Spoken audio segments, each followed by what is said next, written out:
મહુવા શહેરના શ્રી ખીમનાથ મહાદેવના મંદિર ખાતે હર રવિવારે યોજાતી શિવસભા આ રવિવારે પણ તેના નિયત સમય મુજબ પૂજ્ય ભગત બાપુની પ્રેરણાથી અને બાળકોના કલબલાટ વચ્ચે યોજાઈ હતી।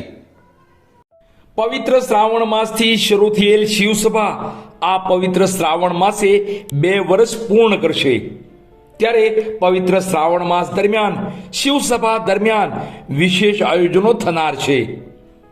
પવિત્ર શ્રાવણ માસ દરમિયાન શ્રી ખીમનાથ મહાદેવના મંદિર ખાતે પણ વિશેષ આયોજનો થનાર છે।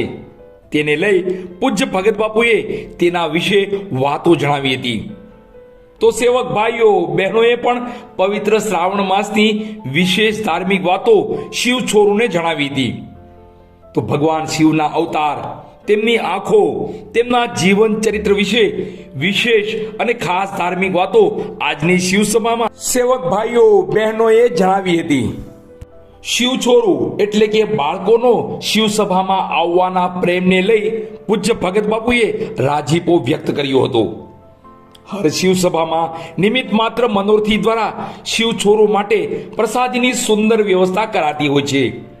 ત્યારે આજની શિવસભામાં સ્વ જ્યોતિબેન કિરીટભાઈ મહેતા વાડીવાળા પરિવાર તરફથી મનભાવન પ્રસાદીની વ્યવસ્થા કરવામાં આવી હતી। તો શિવસભામાં તેમના પરિવારજનો લાલાભાઈ સહિતનાનું સન્માન કરવામાં આવ્યું હતું।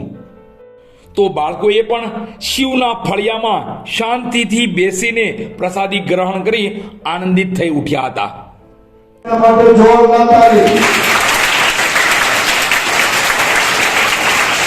લાલાભાઈ તમારા માટે ઢોસાનો પ્રયોગ રાખ્યો છે, એના માટે જોરદાર તાળી। એટલે તમારી જોડે લાલાભાઈ એકાની જગ્યાએ ખૂબ ફેમસ છે। લાલાભાઈ એની મમ્મી જ્યોતિ કાકી મંદિરે આવે ને તો ખાવા નથી આપતી। આવો કડક કાયદામાં લાલાભાઈ નો હતો। ઘરે મહેમાન આવે ગમે તે હોય, લાલાભાઈ બાપણ જવું હોય તો પેલા ખીમનાથજી દર્શન કરવાના, તો જ લાલાભાઈને બધા માનતા હતા। અને તો જ ખીમનાથજી જાય તો તેને પૈસા મળે, તો તેને નાસ્તો આપતા હતા। બાળપણથી જ લાલાભાઈ મોહનભાઈ ખૂબ ખીમનાથજીની સેવા કરી છે, દાદાના સાનિધ્યમાં રહ્યા છે। એના 2 દીકરા દીકરીઓ એ પણ ભાવનગર ભણે કે મહુવા આવે ખીમનાથજી આવવાનું, આવો નિયમ તમારે પણ પાળવો જોઈએ। આજે આ પરિવાર ખીમનાથ દાદાનો પરિવાર છે, ખૂબ સેવા કરે છે, ખૂબ દાનપૂર્ણ। અને આજે તમારો જ્યારે વારો એનો વારો આવ્યો તો મને કે બાળકોને મારે ખૂબ સારું જમાડવા છે, તો આ તમારા માટે ઢોસાનો પ્રસાદ લાવ્યા છે। પાછો આપણે પૂનમનો પ્રસાદ છે, તમે પાછા પૂનમે આવજો શ્રાવણ મહિનાની બદલના દિવસે, ત્યારે પ્રસાદ કાઢીને અને છેલ્લા દિવસે પાછું।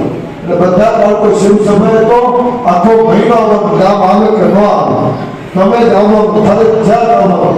તો આપ સૌ આ રીતે બધા આવજો, દાદાને ભજવાના। અને આપણે બધા સનાતની છીએ અને સનાતની લોકોએ દાદાના દર્શન કરવા જોઈએ અને પછી સ્કૂલ જવાનું, બધાનું કામ કરવાનું, જે કંઈ હોય કોઈ કરવાનું છે।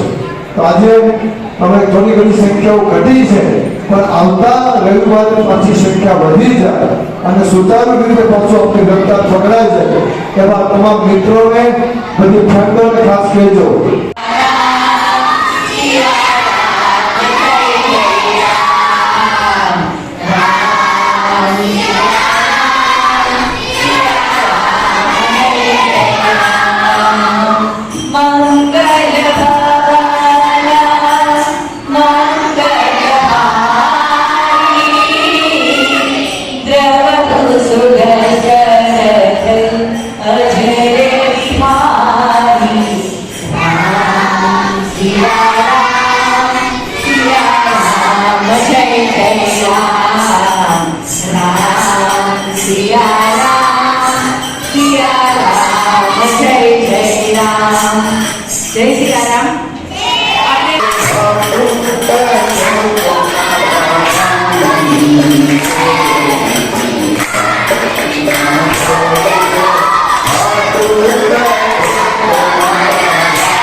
Bye.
Raja